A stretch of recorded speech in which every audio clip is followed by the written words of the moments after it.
Assalamualaikum warahmatullahi wabarakatuh. Selamat sore Anda semua. Semoga Anda berada dalam keadaan sehat walafiat. Oke, anak-anak ibu sekalian, sekarang kita akan belajar tentang teorema Pitagoras. Materi ini telah ibu minta anak-anak ibu untuk meringkasnya kemarin dan mengerjakan latihannya. Sekarang ibu akan menjelaskan tentang teorema Pitagoras ini. Oke, nanti apabila ada dari penjelasan ibu ini tidak ada dalam catatan Anda, boleh disalin ke dalam catatan. Oke. Yang pertama adalah teorema Pitagoras pada segitiga siku-siku.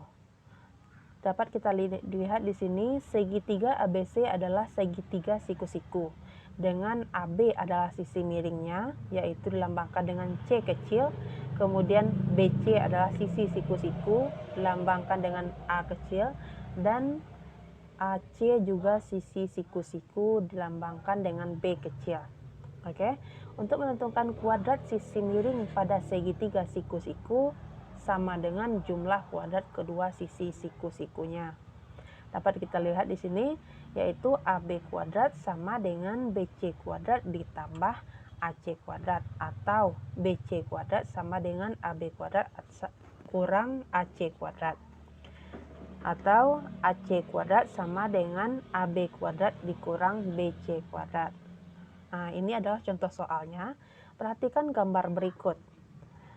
Pada segitiga ABC dengan panjang sisi AB-nya adalah 12 cm dan BC adalah 16 cm, maka tentukan berapa panjang sisi AC. Di sini sisi AC adalah sisi miring. Ya, kemudian tentukan keliling segitiga ABC. Kita lihat jawabannya. Untuk panjang sisi AC, yaitu sisi miringnya, maka kita tentukan dengan AC kuadrat sama dengan AB kuadrat ditambah BC kuadrat. AB kuadrat kita tadi adalah 12 cm, maka 12 kuadrat ditambah 16 kuadrat sama dengan 144 ditambah 256 sama dengan 400. Untuk menentukan AC-nya, maka kita akarkan 400. Maka AC sama dengan akar dari 400 yaitu 20 cm. Jadi dapat kita peroleh bahwa panjang sisi AC atau sisi miring pada segitiga ABC ini adalah 20 cm. Kita cari dengan menggunakan teorema Pitagoras. Oke, untuk pertanyaan yang kedua, tentukan keliling segitiga ABC. Untuk menentukan keliling segitiga adalah kita jumlahkan seluruh sisinya. Sisi untuk AB tadi adalah 12 cm, BC yaitu 16 cm, dan AC kita peroleh dari jawaban A yaitu 20 cm. Maka kita jumlahkan 12 ditambah 16 ditambah 20 sama dengan 48 cm. Sehingga kita peroleh keliling segitiga ABC adalah 48 cm. Oke anak-anak ibu, itulah cara yang digunakan untuk menentukan panjang salah satu sisi dari segitiga siku-siku dengan menggunakan teorema Pitagoras. Oke. Sekarang kita masuk kepada yang kedua, yaitu kebalikan teorema Pitagoras. Jika kuadrat sisi miring atau sisi terpanjang sebuah segitiga sama dengan jumlah kuadrat sisi lainnya, segitiga tersebut merupakan segitiga siku-siku. Kemudian jika suatu segitiga berlaku A kuadrat ditambah B kuadrat sama dengan C kuadrat, maka segitiga ABC tersebut siku-siku dengan sudut C-nya adalah 90 derajat. Oke, dapat kita ambil kesimpulan dari sini. Jadi apabila segitiga tersebut merupakan segitiga siku-siku, maka akan berlaku teorema Pitagoras. Oke. Dapat kita lihat contoh di sini, yaitu diketahui segitiga PQR dengan sisi PQ 13 cm, QR 5 cm, dan TR 12 cm. Pertanyaan yang pertama, tunjukkan bahwa segitiga PQR siku-siku. Yang kedua, sudut manakah yang merupakan sudut siku-siku? Oke, kita jawab dulu pertanyaan yang A. Panjang PQ tadi adalah 13 cm. Kemudian QR adalah 5 cm dan PR adalah 12 cm. Ini yang diketahui. Kemudian sisi yang terpanjang kita lihat di sini adalah yang 13 cm, yaitu panjang sisi PQ. Maka kuadrat sisi terpanjang yaitu PQ kuadrat sama dengan 13 kuadrat sama dengan 169.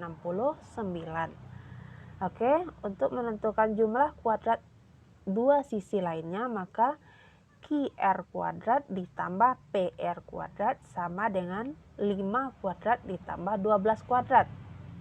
Karena QR kita tadi 5 dan PR kita 12. Maka 5 kuadrat ditambah 12 kuadrat sama dengan 25 ditambah 144. Hasilnya adalah 169. Maka diperoleh hubungan PQ kuadrat sama dengan QR kuadrat ditambah PR kuadrat. Berarti di sini berlaku teorema Pitagoras. Jadi segitiga PQR adalah segitiga siku-siku. Oke. Jawaban A telah terjawab. Kemudian kita masuk kepada jawaban dari pertanyaan yang B. Sudut manakah yang merupakan sudut siku-siku? Pada segitiga PQR terdapat hubungan PQ kuadrat ditambah sama dengan QR kuadrat ditambah PR kuadrat. Maka sisi PQ merupakan sisi miring sehingga sudut R yaitu siku-siku. Oke. Kita lihat salah satu sisi siku-sikunya adalah QR dan PR. Maka sisi sudut siku-sikunya adalah sudut R. Oke. Kita masuk kepada yang ketiga, yaitu tripel Pitagoras. Tripel Pitagoras adalah kelompok 3 bilangan asli yang memenuhi ketentuan, yaitu kuadrat bilangan terbesar sama dengan jumlah kuadrat bilangan lainnya. Yang A, kelompok bilangan 3, 4, dan 5. Kuadrat bilangan terbesar yaitu 5 kuadrat sama dengan 25. Jumlah kuadrat dua bilangan lainnya yaitu 3 kuadrat ditambah 4 kuadrat sama dengan 9 ditambah 16 sama dengan 25. Oleh karena itu 5 kuadrat sama dengan 3 kuadrat ditambah 4 kuadrat karena hasilnya sama. Oke. Maka kelompok bilangan 3, 4, dan 5 termasuk tripel Pitagoras. Kemudian yang B, kelompok bilangan 6, 8, dan 12. Kuadrat bilangan terbesar yaitu 12 kuadrat sama dengan 144. Jumlah kuadrat dua bilangan lainnya adalah 6 kuadrat tambah 8 kuadrat yaitu 36 ditambah 64 sama dengan 100. Oleh karena itu 12 kuadrat tidak sama dengan 6 kuadrat ditambah 8 kuadrat. Maka kelompok 3 bilangan tersebut bukan tripel Pitagoras. Jadi pada tripel Pitagoras ini kita juga menggunakan rumus teorema Pitagoras untuk menentukan kelompok bilangan ini apakah termasuk tripel Pitagoras atau tidak. Oke, kita masuk kepada yang keempat. Jenis segitiga berdasarkan sisi panjangnya. Jika kuadrat sisi terpanjang sama dengan jumlah kuadrat sisi lainnya, jenis segitiga tersebut adalah segitiga siku-siku. Hubungan panjang ketiga sisinya dituliskan dengan C kuadrat sama dengan A kuadrat ditambah B kuadrat. C kuadrat ini adalah sisi miringnya dan sisi A dan B adalah kedua sisi siku-sikunya. Kemudian jika kuadrat sisi terpanjang lebih kecil dari jumlah kuadrat kedua sisi lainnya, jenis segitiga tersebut adalah segitiga lancip. Hubungan panjang ketiga sisinya dituliskan C kuadrat sama dengan A kuadrat ditambah B kuadrat. Jadi dapat kita lihat apabila segitiganya lancip, maka C kuadrat kecil dari A kuadrat ditambah B kuadrat. Jika kuadrat sisi terpanjang lebih besar dari jumlah kuadrat sisi lainnya, jenis segitiga tersebut adalah segitiga tumpul. Dituliskan dengan C kuadrat besar dari A kuadrat ditambah B kuadrat. Dapat kita lihat contoh. Diketahui segitiga ABC dengan panjang sisi AB 4 cm, BC 5 cm, dan AC 6 cm. Tentukan jenis segitiga tersebut berdasarkan panjang sisinya. Pada segitiga ABC, diketahui sisi AC merupakan sisi terpanjang karena panjang sisinya itu terpanjang itu 6 cm. Maka kuadrat sisi terpanjangnya itu 6 kuadrat sama dengan 36. Jumlah kuadrat sisi lainnya yaitu AB kuadrat ditambah BC kuadrat itu 4 kuadrat ditambah 5 kuadrat sama dengan 16 ditambah 25 sama dengan 41. Berarti hasil AC kuadrat tadi 36. Berarti 36 lebih kecil daripada 41. Maka segitiga ABC ini adalah segitiga lancip. Oke. Sekarang kita masuk kepada penggunaan teorema Pythagoras. Yang pertama adalah jarak 2 titik. Jarak 2 titik, di sini kita lihat rumusnya adalah AB kuadrat sama dengan X2 dikurang X1 dikuadratkan ditambah Y2 kurang Y1 dikuadratkan. Atau AB sama dengan akar dari X2 dikurang X1 dikuadratkan ditambah Y2 kurang Y1 dikuadratkan. Dapat kita lihat di sini sisi segitiganya pada gambar kurva di sebelahnya. Kemudian contoh, tentukan jarak antara titik A yaitu 2,4 dan B yaitu 5,8. Tentu. Oke, jawabannya titik A yaitu 2,4 dan B 5,8. Untuk titik A 2,4 maka X1 kita adalah 2 dan Y1 adalah 4. Untuk titik B, X2 kita 5 dan Y2 kita adalah 8. Kita substitusikan kepada rumus kita yang kita tadi, yaitu D sama dengan akar dari X2 dikurang X1 dikuadratkan ditambah Y2 dikurang Y1 dikuadratkan, yaitu sama dengan X2 kita tadi adalah 5 dikurang 2 dikuadratkan ditambah 8 dikurang 4 dikuadratkan, hasilnya adalah 3 kuadrat ditambah 4 kuadrat, maka hasilnya akar dari 9 ditambah 16 yaitu akar dari 25. Akar dari 25 adalah 5 cm, 5 satuan. Jadi jarak antara titik A dan titik B adalah 5 satuan. Oke, kita masuk kepada yang kedua yaitu panjang diagonal. Untuk menentukan panjang diagonal dengan menggunakan teorema Pythagoras, di sini ada dua bangun datar, yaitu bangun datar persegi dan persegi panjang. Yang pertama diagonal persegi. Untuk menentukan diagonal persegi di sini D sama dengan atau diagonal sama dengan akar dari sisi S kuadrat ditambah S kuadrat. Maka sama dengan akar dari 2S kuadrat sama dengan S kali dengan akar 2. Untuk menentukan diagonal persegi panjang dari persegi panjang, maka D sama dengan akar dari P kuadrat ditambah L kuadrat atau akar dari panjang kuadrat ditambah lebar kuadrat. Oke, kita masuk pada yang ketiga. Panjang diagonal sisi dan diagonal ruang pada kubus. Oke. Kita lihat ada gambar kubus di sebelahnya. Untuk menentukan panjang BD, kita lihat BD, panjang BD adalah akar dari S kuadrat ditambah S kuadrat sama dengan kubus, sama dengan diagonal persegi tadi, maka kita peroleh S kali akar 2. Untuk menentukan panjang HB, ya, untuk menentukan panjang HB itu dengan akar dari BD kuadrat ditambah DH kuadrat sama dengan akar dari 2S kuadrat ditambah S kuadrat sama dengan S akar 3. Oke. Kita masuk kepada contoh. Kita lihat contoh ini. Sebuah kubus mempunyai panjang rusuk 6 cm. Tentukan panjang diagonal sisi. Dan yang kedua, panjang diagonal ruang. Untuk menentukan panjang diagonal sisi dulu. AC merupakan salah satu diagonal sisi kubus. AC adalah salah satu diagonal sisi kubus. Maka untuk menentukan panjang sisi AC itu S akar 2. Berarti 6 dikali akar 2. Nah, jadi panjang sisi diagonalnya adalah 6 akar 2. Oke. Untuk menentukan panjang diagonal ruang yaitu AG. Nah, untuk menentukan AG ini maka rumusnya tadi adalah S akar 3. S kita itu 6, berarti 6 akar 3. Oke. Nanti kalau ada dari anak-anak ibu ingin ditanyakan boleh di WA langsung secara pribadi.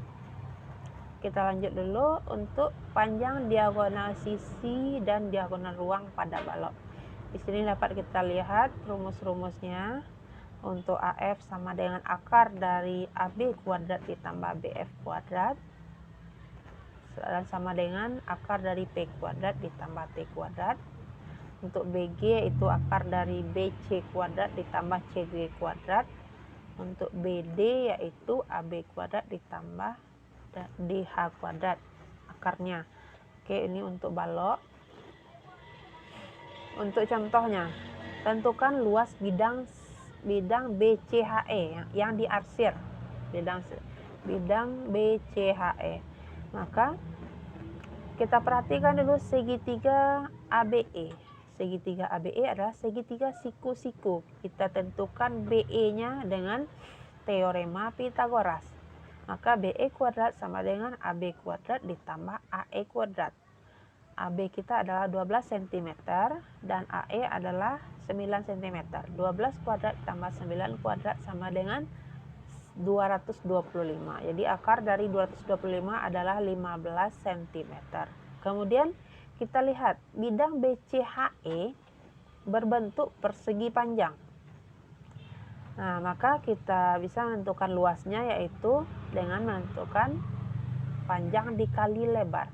Panjangnya adalah BE yaitu sama dengan CH, kemudian lebarnya adalah BC sama dengan EH. Maka 15 dikali 6 sama dengan 90 cm persegi.